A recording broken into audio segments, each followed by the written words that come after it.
What's going on, guys? Welcome back to another video on my Z. It's a 91 Nissan 300ZX twin turbo, and it's gonna be a quick little video just on a little issue that I had a few weeks ago, and I finally figured out. So I went out with a few of my friends, went cruising, parked the cars, and when we got back to the cars and we were getting ready to go home, my car wouldn't start, and it would just turn on for a second and turn back off, and it sounded like it was out of fuel. So we assumed, let's check to see if it's a fuel issue. We went to the front of the car, checked the line at the fuel filter. It wasn't getting any fuel. There was no pressure, so we thought, maybe it ran out of gas. So, and we didn't have any tools on us, so that's really all we could check.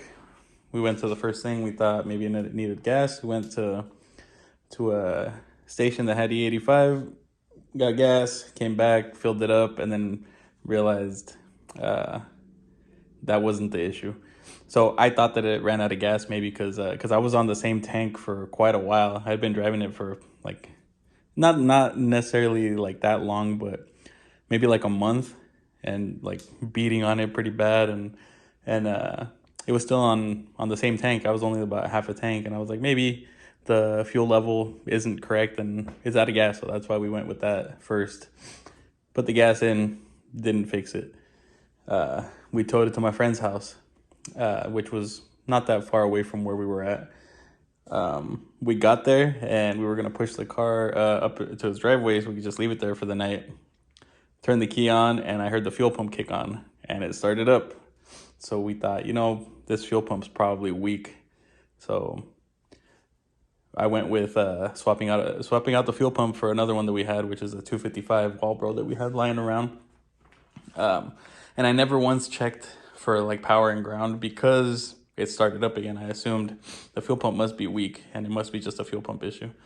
So swapped out the pump, started up perfectly fine, actually even better than it did before with the new pump, and drove it home, drove fine, parked it, went to work, was gone for a week for work, came back and tried to move it into the garage so that I could work on the exhaust, and it's still, again, the same thing. It would start up and turn back off. So now, new fuel pump, still not starting.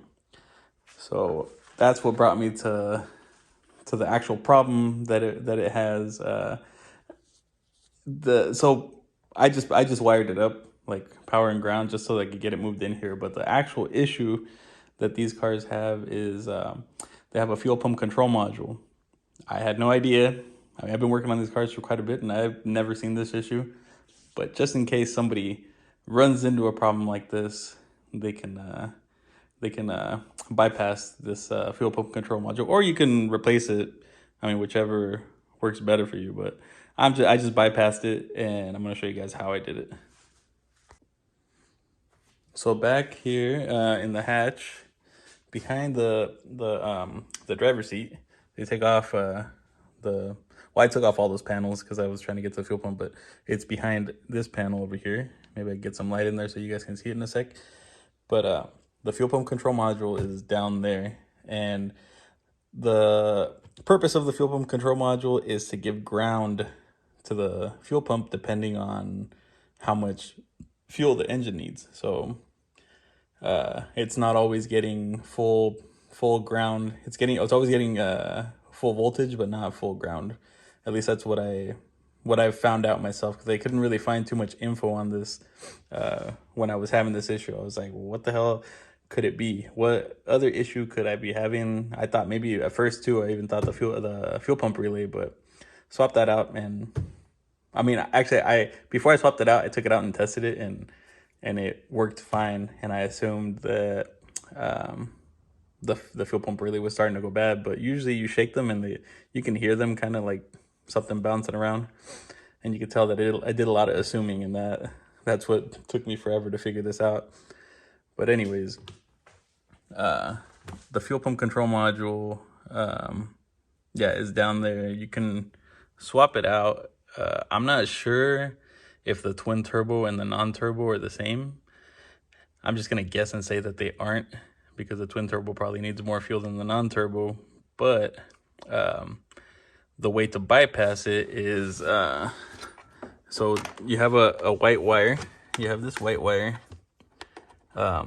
There's another connector that goes in here that I just chopped off. It's a black one, but that black one is kind of just like an insulator. So when I traced it back, that black wire has like that wire just wraps around this white wire, and that one traces back down there to that fuel pump control module, and that's where it gets the ground. But anyways, this ground, I put it over here to a ground, to this ground, and the other one, this is the voltage source, and that's literally all you have to do. You can do it from down here if you really wanted to. What I found, people were doing it from down there, but I just did this just to see if it would work. I'll clean it up later, but just for now, I did it, and the car starts up perfectly fine now. And this is something that I had no idea about, and I'm sure somebody else will probably run into this issue, and maybe you'll figure it out quicker than I did. But I didn't know that this thing was down here. But see if I can get it. It's this aluminum thingy over here, and that white wire comes back down to here. So yeah, if you wanted to trace it back to that and like make it look a little cleaner, you could. You just gotta find a ground and put it wherever you can. That one for me just was the closest and easiest one to do. But anyways, guys, that's literally it. It's that simple. But if you're having a problem with like a fuel problem, swapped out the pump, or let's say you check the pump works fine. You checked voltage and you checked ground, well, and you'll have both, because I had both power and ground, and that's what was confusing me the most, is that it showed ground on my Power Pro, but it just doesn't show, like, it would show some sort of ground. It just doesn't show. It didn't show me like a specific amount, maybe, or I'm not 100% sure on that, but it showed power and ground on my Power Probe, and that really confused me. So, but when I put direct power and ground to it, it would come on. That's what led me to try the ground part first before I tried to wire in like another relay. But yeah, anybody having this issue, hopefully this helps you out. And even if you wanted to just cancel that out, this works fine too. The car runs perfectly fine now that this is bypassed this way. Anyways, guys, that's gonna be it for this little one, and we'll be back with some more Z info on the next one. Peace.